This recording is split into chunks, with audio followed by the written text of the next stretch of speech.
जलालपुर जट्टा bureau chief M मक्तासिद डार की report के मुताबिक प्रेस क्लब जलालपुर जट्टा का इजलास गुड्डू अर्बन लाउंज में ज़ेर सदारत डॉक्टर अरशाद मिर्ज़ा मुनक्किद हुआ, जिसका आगाज़ ईसा खान की तिलावत कलाम पाक से हुआ, जबकि तमाम साथियों ने नबी आखिर ज़मान हज़रत मोहम्मद सल्लल्लाहु अलैहि वसल्लम पर दरूद भेजा। जनरल सेक्रेटरी कारी मोहम्मद अबूबकर गजाली ने इजलास की कार्रवाई एजेंडा के मुताबिक चलाई।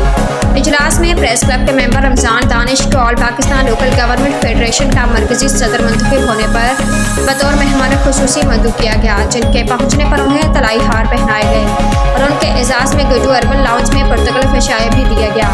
रमज़ान दानिश ने इजलास से खिताब करते सदर डॉक्टर अरशाद मिर्ज़ा और जनरल सेक्रेटरी कारी मोहम्मद अबूबकर गजाली समेत अहदेदारों और मेम्बरान का शुक्रिया अदा किया और कहा कि यह ओहदा अल्लाह पाक की तरफ से इम्तिहान है,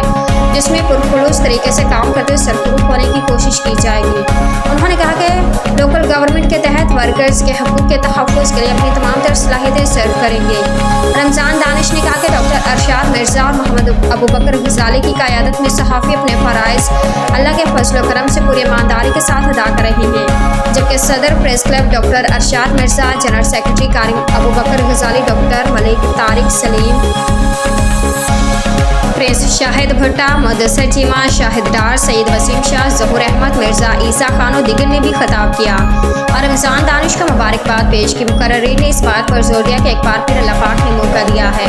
कि सहाफ़ी बरादरी को एक प्लेटफॉर्म पर इकट्ठा किया जाए। उन्होंने दूसरे सहाफ़ी तंजीमों को भी एक प्लेटफॉर्म पर लाने के लिए प्रेस शाहिद भट्टा को तमाम तरह इख्तियारात दिए और कहा कि सहाफ़ी बरादरी अगर किसी कुर्बानी से भी इकट्ठी होती है तो इस पर सरखम तस्लीम करेंगे। हमें इकट्ठे होने के लिए पसंद नापसंद के जंगल से आज़ाद होकर सहाफ़े के इत्तेहाद इत्तफ़ाक़ पर कॉम्प्रोमाइज़ करना होगा। इजलास का अख्ताम अरशद जमील सैफ़ी की दुआ से हुआ।